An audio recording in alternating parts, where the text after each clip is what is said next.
বেনামাজি শয়তান, মোবাইলে নারী দেখে যে সে শয়তান, মদখোর শয়তান, নেশাখোর শয়তান, গাঁজাখোর শয়তান, যে তোরে নর্তকীর কথা বলে সে শয়তান, শয়তান, শয়তান, বেবিচারী শয়তান,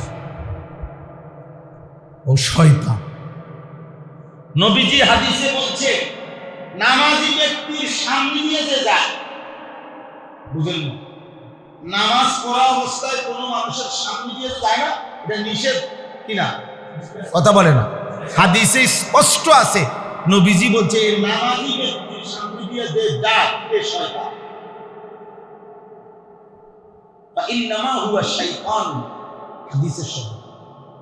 যদি এই সামান্য বিষয় যে নামাজি ব্যক্তির সামনে দিয়ে যায় যে বেটা, তারে যদি নবী কি বলে তো মদখুর কি, তা কথা বলেন না কেন? গাঁজাখুর কি? চরিত্রহীন যুবক কি করে? সে বন্ধুদের না, ও শয়তান না? এই জন্য আমরা ফিরাইতে চাই, খুলে ফেলো এই সমস্ত জার্সি, খুলে ফেলো এইসব বেঈমানের গেঞ্জি, থুতু মারো এতে, বেঈমানের চুল সোজা করো, মুশরিকের মতো চুল রাখো, চারিদিকে সমান চুল রাখো। যদি মনে করো বলার পরও তোমার হাসি আসে, তো মনে রেখো তোমার তাফসীর,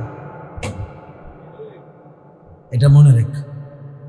তোমারে আমি আল্লাহর নাফরমানি ছাড়তে বলছি, জাহান্নামের ভয় দেখাইছি, তবুও যার হাসি লাগে তো মনে রাখতে হবে সে প্রতিবন্ধী, মানসিক ভারসাম্যহীন, ওই মূলত মাতাল, তাফসীর বুঝেন না? কোরআনের যে আয়াত কোরআন শরীফে আছে, আল্লাহ বলছে ওয়াকুদুহান নাস ওয়াল হিজারা, জাহান্নামের আগুনের মধ্যে ফেলা হবে মানুষ এবং পাথর।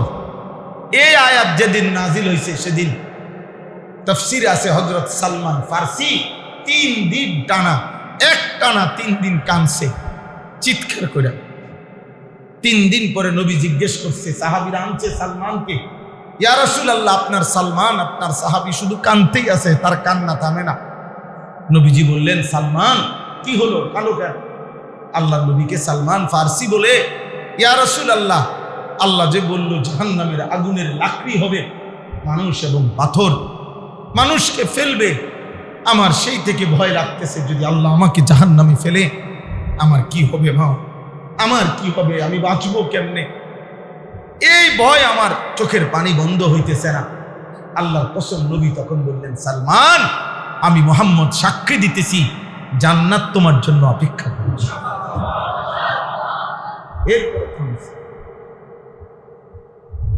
এরপরে থামছে। এজন্য উলাইকাল্লাযীনা লাইসা লাহুম ফিল আখিরাতি ইল্লান নার আফামান কানা আলা বায়্যিনাতিন মির রাব্বিহি ওয়া ইয়াতলুহু শাহিদুম মিনহু ওয়া মিন ক্বাবলিহি কিতাবু মূসা ইমামান ওয়া রাহমা। আল্লাহ তাআলা বলেন, একজন মুমিনের সামনে আমি 3টা জিনিস দিছি। 1 হলো এই কোরআন, 2 এর কিছুদিন আগেই দিছি ইনজিল, সেই ইনজিলের মধ্যেও আমি আল্লাহ ঈসা নবীর জবান দিয়ে এই কোরআনের কথাও বলছি, আমার বন্ধু আমার নবীর কথাও বলছি। আবার এর কয়দিন আগে মূসা আলাইহিস সালামের কাছেও আমি আল্লাহ তাওরাত কিতাব দিছি, সেখানেও আমি আমার বন্ধুর কোরআনের কথাও বলছি, আমার বন্ধুর কথাও বলছি।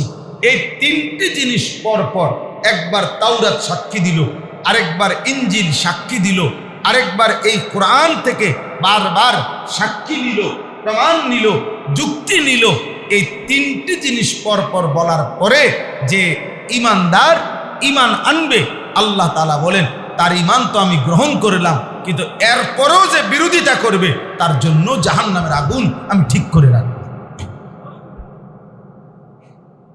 ঠিক করে রাখব।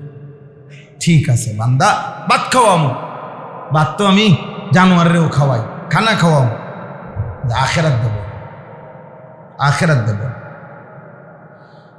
আল্লাহ আল্লাহ, এই যে ওমান ইয়াকফুর বিহি মিনাল আহজাব ফান্নারু মাওঈদুহু,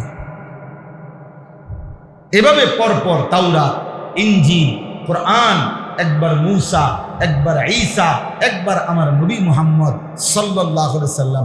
ধারাবাহিকভাবে এভাবে সত্যতার পক্ষে, আমার দ্বীনের পক্ষে এভাবে দলিল পেশ করার পরেও যে মানুষগুলো নাফরমানি করবে, ফান্নারু মাউইদুহু, জাহান্নামী হবে তাদের জন্য ঠিকানা।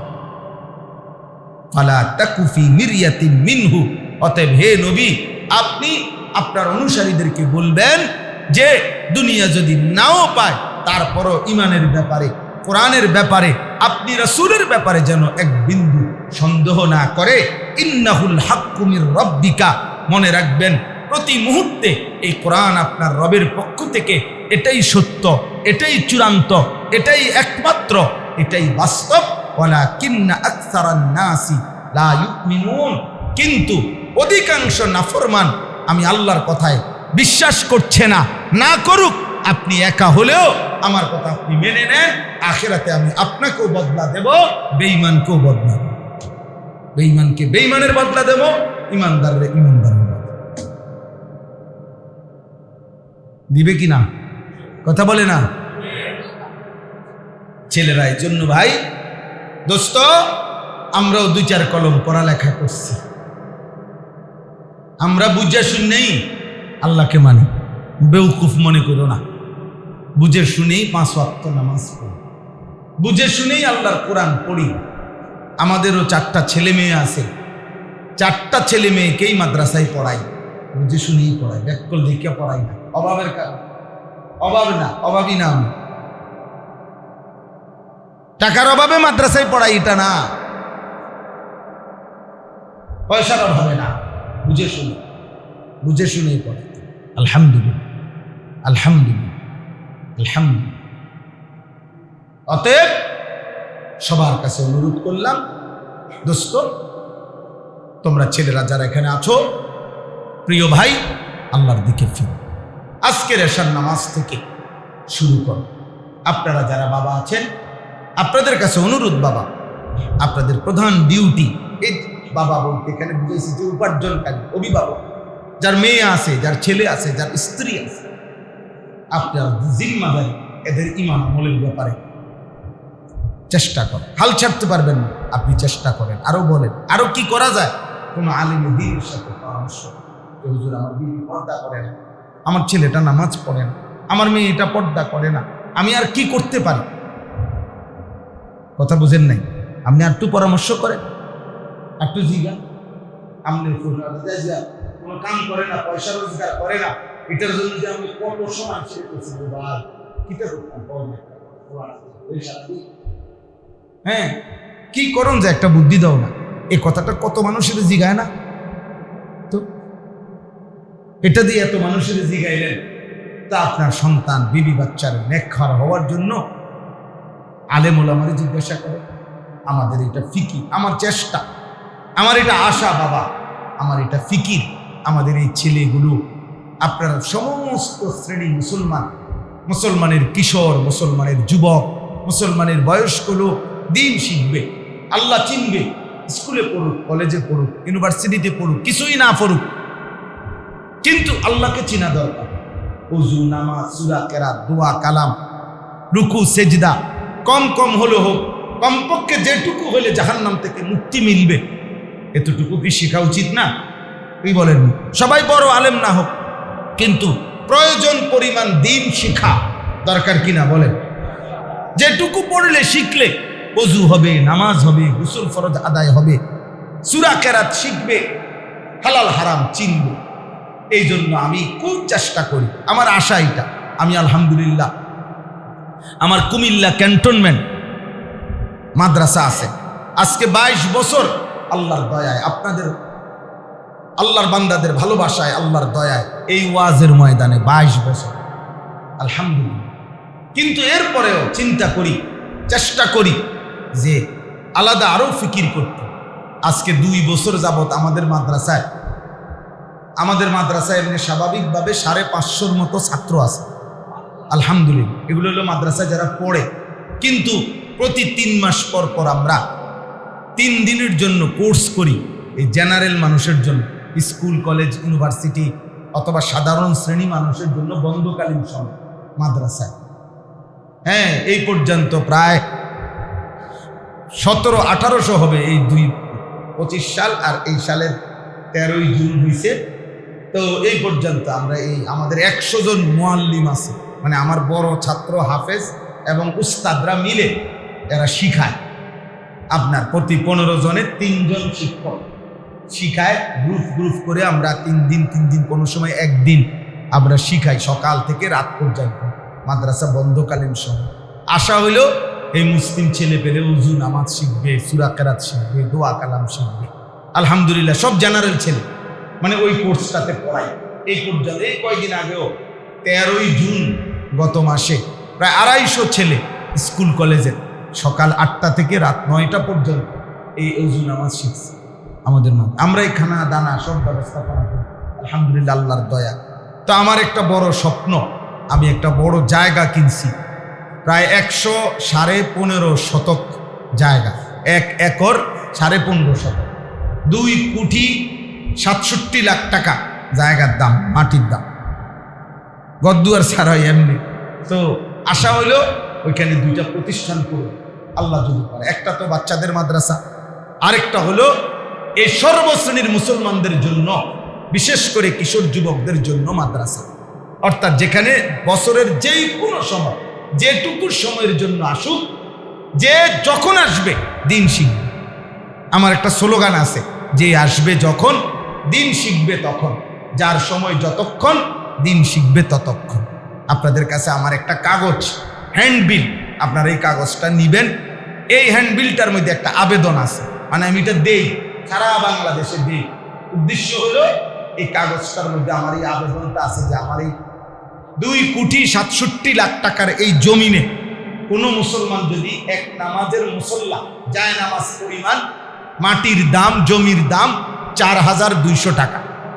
তো আমরা এটা আবেদন করি সবার কাছে যে ছেলে মেয়ে নারী পুরুষ কেউ যদি পারে আমাদের এই মাদ্রাসার এই বড় জমিতে 1 মুসল্লা পরিমাণ জমির টাকা যদি কেউ দেয়, তো হইতে পারে অল্প কয়টা টাকা দিলেন, কিন্তু সদকায়ে জারিয়ার সওয়াব পাইবেন। এখানে যত আয়োজন হবে ওইখানে আপনিও নেকি পাইবেন, আপনিও নেকি পাইবেন। এই আশায় এই কাগজটার মধ্যে বিকাশ নাম্বারও আছে, অ্যাকাউন্ট নাম্বারও আছে।